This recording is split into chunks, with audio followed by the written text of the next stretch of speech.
I'm super excited to have you here, Deez. I feel like I've been following you for over a year now, maybe on Twitter. I don't know how we exactly got connected, but I ended up following you on Twitter, and I saw, like, okay, who's this person with a bunch of CryptoPunks. Like, every single week he was changing his Twitter avatar to different CryptoPunks, and I was like, okay. And this is, I don't know, maybe January or February when I started to notice this, and I was like, okay, this person's clearly, very tapped into this world. And over the past 6 months or 8 months, we've seen it really explode. And so Deez and I have chatted a few times, but I couldn't be more excited to have him here.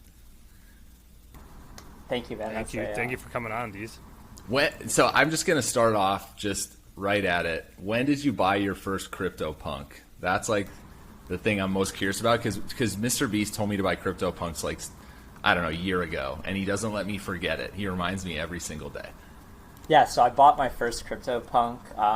It was 3.5 ETH on September 28th, 2020. So, 11 months or so from today. Do you still own context, a ton of what them? is it at right now?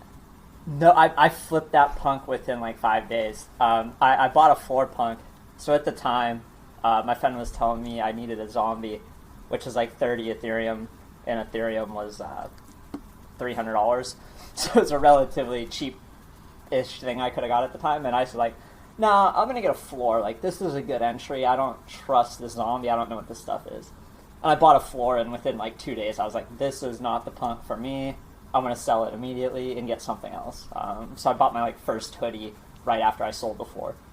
We did like a crypto episode, I don't know, but like how long ago? Like 3 months with Fred, one of the founders of Coinbase. And so many questions have spawned off from that podcast about like NFTs and crypto. And just like for the people that probably didn't see that podcast or are like new to this world, what's like your brief explanation of like an NFT that you give people that are like, I don't understand what the hell this is?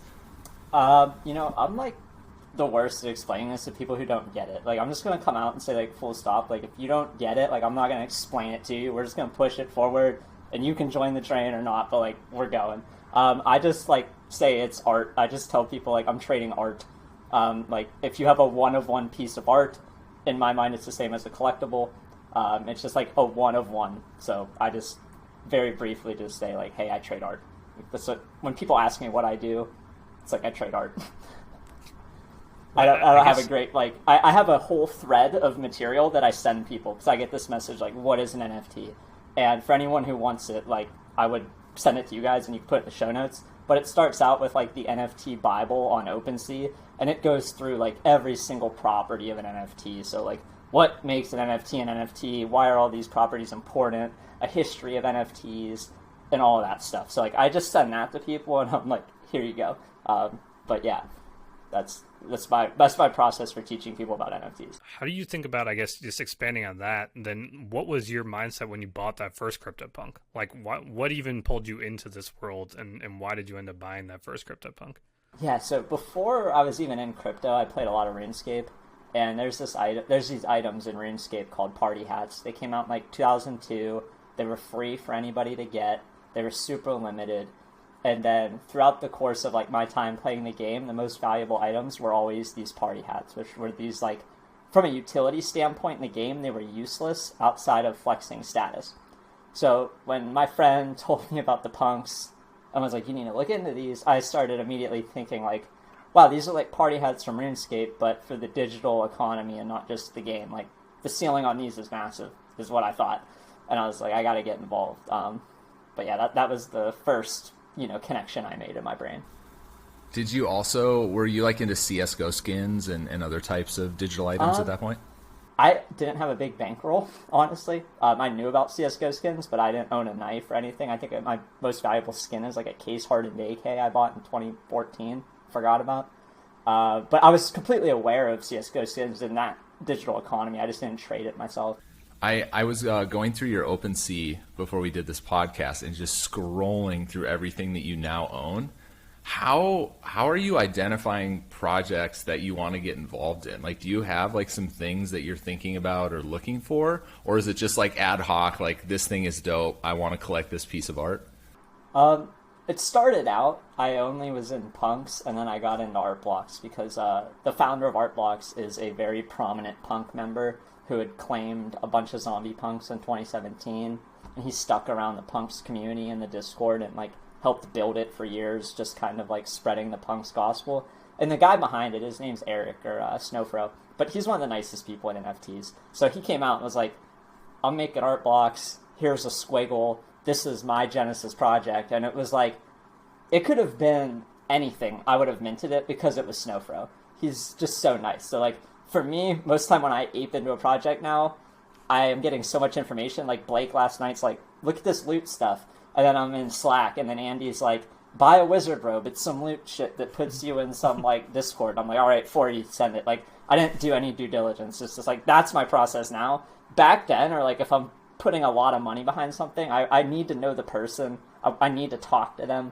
Like, I'm really big on hosting a Twitter space with a project and then just like picking their brain for 2 hours.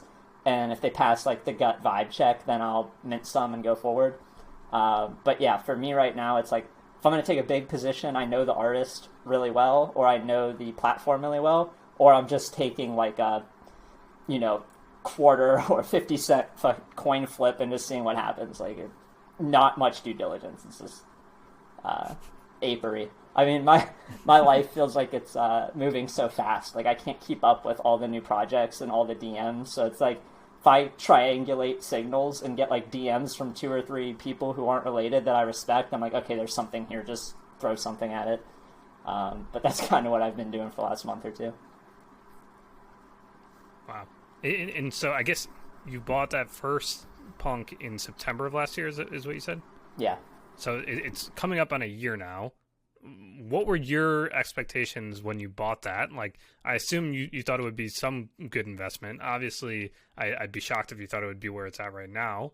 But like, how have things just changed for you over the past year? And how many punks are you up to at this point? Or like at your highest point, like, I guess how many punks did you have?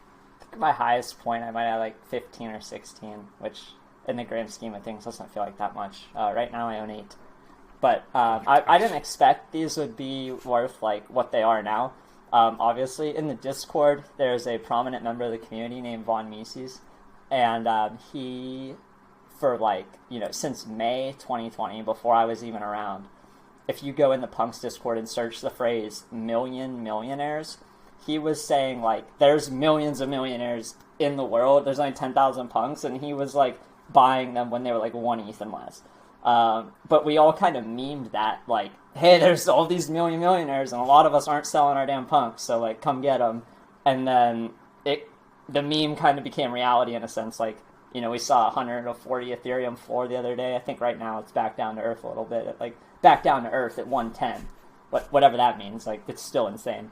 But I didn't think it would be this much so fast. Like, the way my life has changed over the last year, I went from like being a government employee who's working at home during the pandemic, spending all my time on crypto Twitter and fucking around with NFTs and shitcoins, to like quitting my job and working for Fractional and like trying to build something I love. And it's been a wild year. Like, I never would have dreamed. I feel like I took like a trip. Like, I took like a lot of shrooms. I haven't woken up yet. I'm just like living this alternate reality.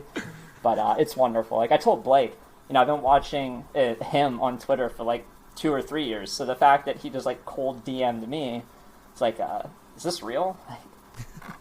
Oh, I asked, okay. I asked Blake the other day. I was like, "What have you been up to?" And he goes, "I'm just trading NFTs." I was like, "What?" I'm just flipping JPEGs in my free time right now. I'm a JPEG collector. I like the art. It's like yeah. I mean, it obviously sounds insane. Like when we even say that, like that we're selling and trading JPEGs. Do you feel like we're in a bubble right now, given that you exceeded your own expectations, or do you think like this is just the beginning? Like, how do you think about the future? I don't know. It feels like it's the end of the beginning to me. Like that, I don't know like anybody coming in at 110 ETH per punk, or I don't know what a squiggle's up to today. It's like 13, 14. It's hard to say like this is still early for some of this stuff. But the supply on some of these things is so absurdly low. Like a Fidenza, before we hopped on this call, I sold a Fidenza today. It's like 293 ETH. I bought it congrats. for 60 Ethereum. I literally bought it for 60 Ethereum 10 days ago. It was like 68 ETH. Like, how can I say that's not a bubble, right? But at the end of the day, there's 999 Fidenzas, probably more people who want them in the world, or there will be more people who want them in the world within a year or two than there are available. So, yes, it's a bubble, but, like, I think for the quality stuff, it's hard to say when or how it'll pop. Whereas, like, with all the avatar garbage that people are minting, I think there's going to be like a liquidity crisis, and that just kind of dies out eventually. Like, when you can't flip the old project to get liquidity to ape into the new project, and you're not just putting new money in, like, that liquidity dries up really quick and people aren't going to be able to exit. So it's kind of like two different markets. Like, you got the blue chip expensive stuff, and then you have the, you know, super risky volatile profile pick mania. Yeah, if you're like, and I'm not that deep into the NFT space. Like, I have a few Axes. I didn't buy punks. If you're like a novice, like, where do you start at this point? Because it seems like to even get into like the good projects, like you're 200K deep just to get one. Is there like a place where like someone new should start? I think that's why I kind of went and jumped ship to work at Fractional, because it gives you the option to fractionally own blue chip NFTs. So, like, if you're starting with $1,000 and your risk profile, like, you don't want something that can 50x, but, you know, will most likely burn your money, you could average into these blue chip NFTs. Granted, your upside isn't 50x. Like, if you're buying into a punk at a $120 120 Ethereum floor valuation, like, what's that going to take to get to a 600 ETH floor? Like, how do you get that 5x? You might not. Or you might not for a while, I should say. Whereas, like, the profile picture is really, you know, it could 50x in a day.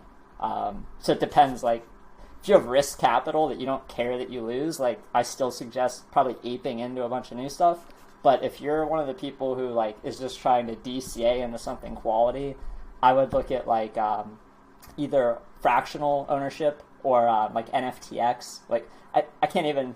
NFTX is like a protocol where you can own tokens that are fractional ownership of a pool of NFTs that you can interchange the tokens for the NFTs, and it tracks the floor. And, like, that probably makes no sense to anybody who's listening, but yeah, it's go down the wormhole, get your feet wet.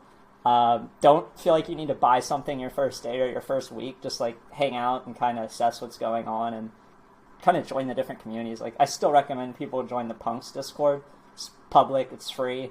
It's a very, very lively place with a ton of information being dropped still. Art Blocks Discord is another one. But, I mean, it's basically, it's hard, right? Like, don't start on Nifty Gateway buying open editions of garbage. Like, that's where you don't start. Yeah, I don't know how deep we want to get here, because I don't want everyone to get, like, so confused. Because ideally, I want them to walk away from this podcast and be like, okay, I need to learn more about NFTs. Here's the resources. I got a lot out of this, and I'm going to go to these, like, websites, Discord chats, all that. And I know you mentioned, too, it was, like, the Punks Discord, and what was the other one? Art Blocks. Art Blocks. So we'll try and find those and link them. Yeah. A college, you know, course worth of NFT content you can put in the show notes if you want. Like, I have a good amount bookmarked that I'm not great at regurgitating, but I'm really good at sharing and being like, hey, here's a rabbit hole. Have fun. Mm-hmm. Yeah, I mean, I'm in a lot of these Discords too, and it's like content and information overload at this point. I mean, even like Axie Affinity's Discord, it's like capped at 800,000 right now, and it's just a constant stream of conversations 24/7 that I just can't keep up with. So it's like it's been a lot of information that I just don't have time. And I know Blake's a full-time JPEG flipper now, so he has time for it. But I've struggled for sure. How do you focus, Blake, on, like, your job right now? Like, do you just say, like, oh, my job is flipping JPEGs? Because, like, you look at the opportunity cost of not flipping JPEGs, and you think to yourself, like, I just sold a Fidenza for what I'm going to make for the next 8 years, and it took 10 days. Like, yeah, what am I doing? I think about it as I'm just sort of a student right now, and, like, the role of being an investor is I get the opportunity to go down rabbit holes, and I would say for the past month or so I've been just really, you know, tied into this rabbit hole, and I'm really just a student trying to learn and like observe more than anything else. And still doing my day job, still finding tons of other deals and being helpful on that side. But I would say all of my free time outside of that, I'm just like hanging out in these Discords, whether it's Artblocks Discord or random other Discords, and being like, oh wow, like this is an interesting thing. I agree with everything that you're saying, that there's a lot of noise, and there's definitely a game of hot potato of like you don't want to be the last person holding. But I do think there is some really clear value like to these to the blue chip pieces, and like there's certain item like NFTs that I've collected over the past I don't know 3-4 months that like I don't ever want to sell. Like in a perfect world, like I just hold forever, and that part like would sound insane to most people, but I think when you're in these communities, you really start to like realize like, oh, okay, like there's like a whole thing around if you own a punk. Yeah, like, if you own a punk, you basically need to own two, right? Like you can't just own one because you're never going to want to sell it. Like because once you're in the community, you're never going to want to like sell that other one. So for me, I'm just like all about the community aspect, and that was something I was going to ask you about. Like how important do you think just community is to each of these projects that you're in, and like how do you think about just, for me, one thing that I'm always weighing out is like, who are the other people buying these, and are they going into this with a quick flip mentality, or are they like really here because they want to be here and they're going to be here for the long term?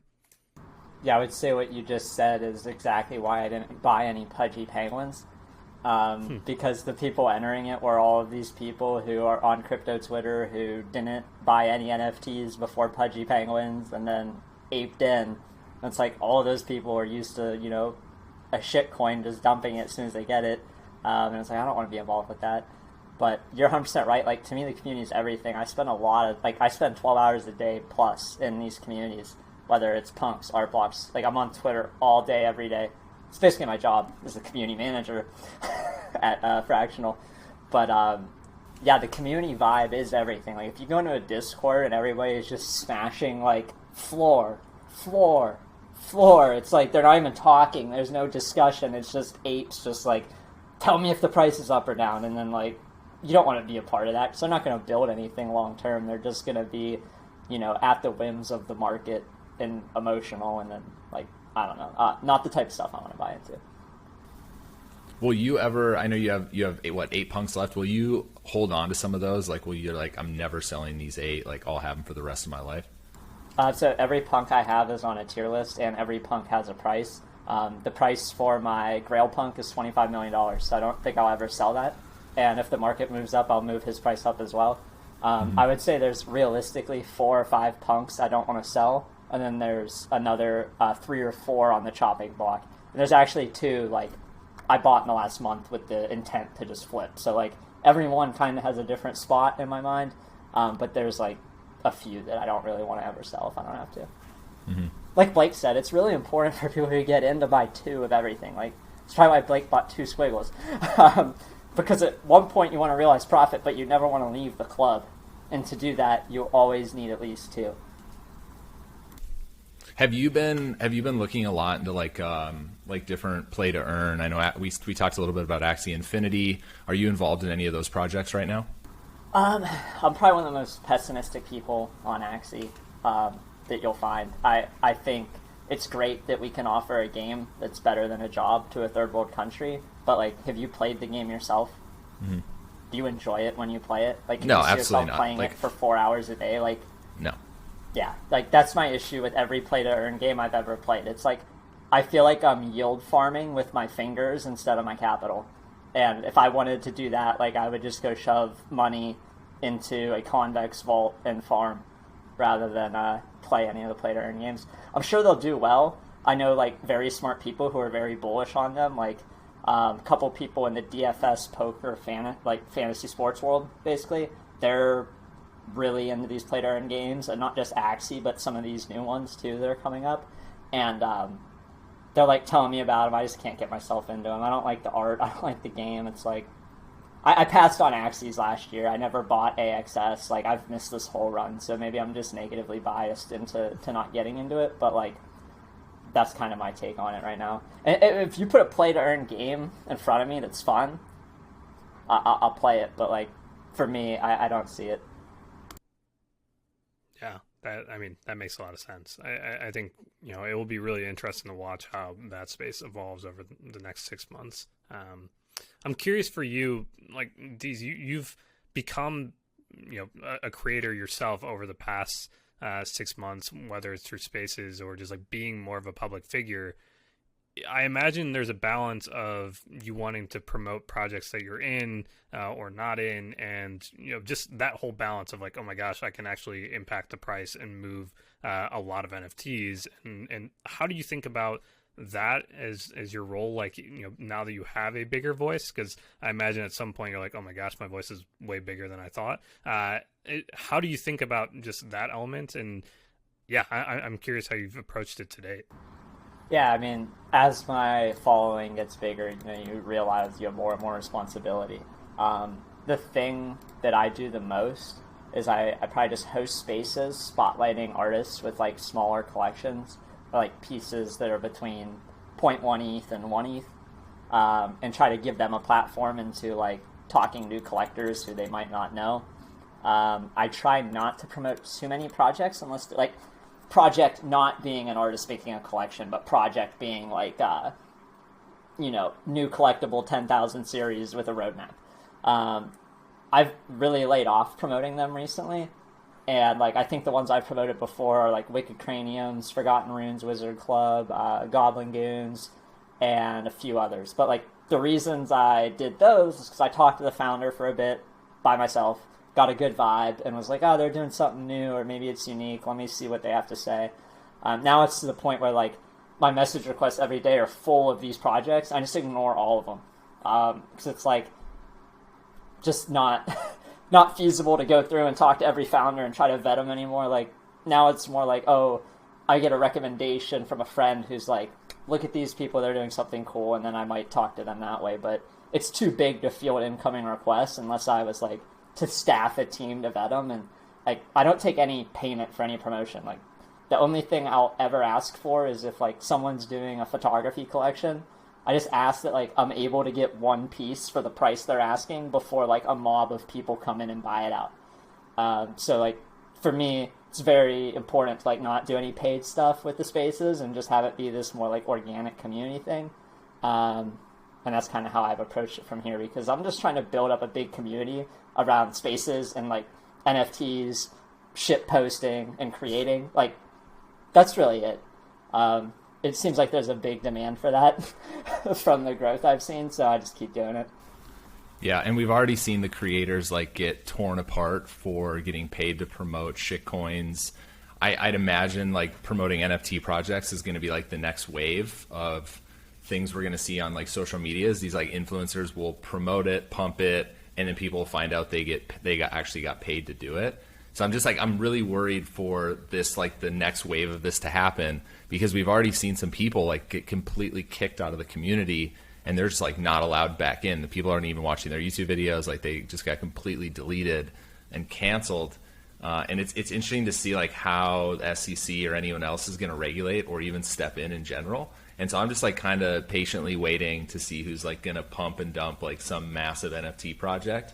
So that's like, I've been like slowly keeping my eye on that, but like, I totally agree from your perspective. Like I just want to be involved in the community, and I wish all the creators thought about it like that. It's just, some of them are like, I just want to make as much money as possible. The thing about this space in the last year of my life is like, I've made enough that I'm comfy, and I can just give back at this point. Like I don't really need to make more. I'm sure I'll make more just by being involved anyway. Like, as with most things in this space, if you just survive for a while and like keep your head down and grind every day and buy new cool stuff and, kind of follow your curiosity around, like you're gonna make a lot of money just by doing that. So it's like, you don't need to like promote stuff to dump on your followers to make more money. Like if that's your only way to make money in this space, you've been really messing up like for a year plus now.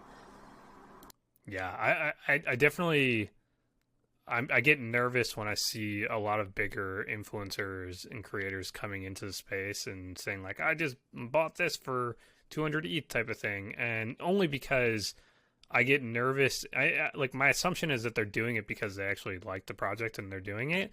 But like the pessimist in me is like, okay, they're just doing this to pump it, and it sort of just like dilutes the brand overall of like these other, like, I don't know if it's a 10,000 avatar project, like they bought something and they paid a lot for it, but they're going to drive a lot of people to that project, and it might end up looking like it's a pump and dump when in reality there were tons of like regular people that were buying that because they wanted to be a part of the community. And so I think it's just another layer of like how creators have to think about this space of, they just have to be careful of when they're promoting and what they're tying into. Like, when we saw big people buying punks, like that's very different because the punk community was already mature enough, which is very different than like them buying a Pudgy Penguin. And it's like, okay, now Pudgy Penguins just became like king made, but it's all looks like it might be a pump and dump or whatever. Like that project isn't actually a pump and dump, but there's definitely a lot of noise within the space.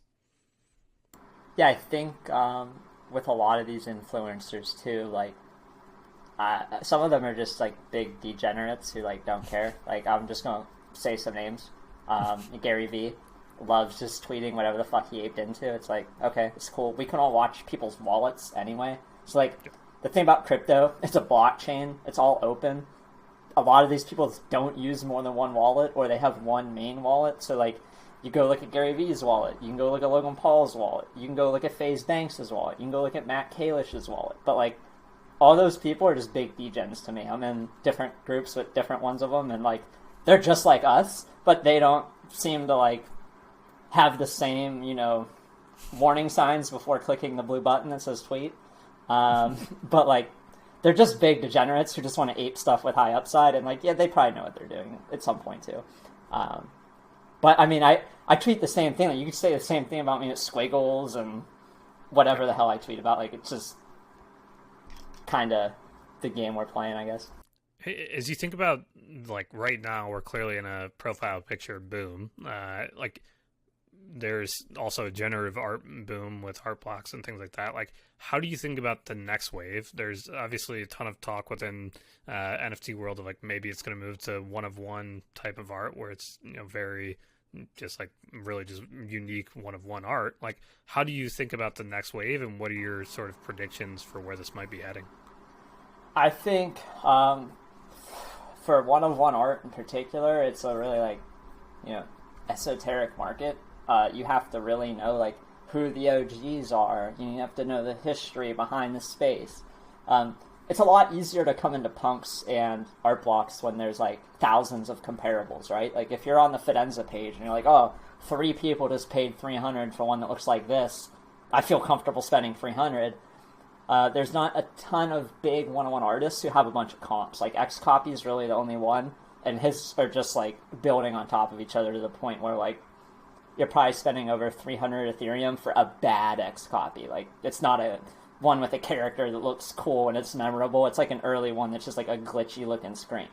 And a lot of these artists, they might not even have, like, the portfolio Xcopy does to have the comparables. So, like, you only know because somebody who's been around for a while told you, or you just know the history.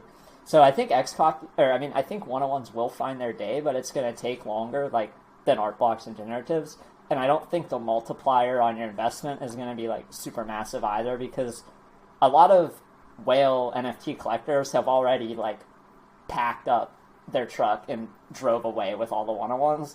So, like, if you want a Lost Robbie, if you want an Xcopy or Hackatao, like, you're shoveling out 150 plus ETH, which most people can't even get into anyway. I think you're going to see a lot of, like, gaming movement, kind of like Reed was saying earlier with the play-to-earn stuff. Like, if somebody can make a better game that's a Ponzi like Axie, but is slightly more fun that more third-world country people can play, then fucking it's going to take off, right? And people see the success of Axie. Like, you look at the numbers, and it's just jaw-dropping. Like, their volume and, like, revenue just dwarfs everything else, right? Like, so there's going to be competitors who come in with something more fun, I think. So, I mean, I don't know what that game is going to be. I'm not taking big bets on it right now, but I could see that being another wave where it's, like, more of these gaming integrations. I still have a hunch that, like, the Solana team is going to integrate with, like, a big game at some point in the next year or two. Like, they have the money, they have the talent. I just read something recently about how they're like working with Unity on some crap, and it just makes me think like they're the only blockchain that's scaled for a big game. Like you could put RuneScape on Solana and have every transaction like on Solana. Not saying they're going to do that at all, but just like an example. Whereas like Ethereum, good luck. You're not putting any games on Ethereum unless you're playing a game with billionaires who like spending gas. Like, yeah. So that's kind of what I'm looking for. And then outside of that, like I think there's gonna be art block spinoffs. It's like generative art's massive now. It's getting bigger. People want to copy what works because art blocks really works.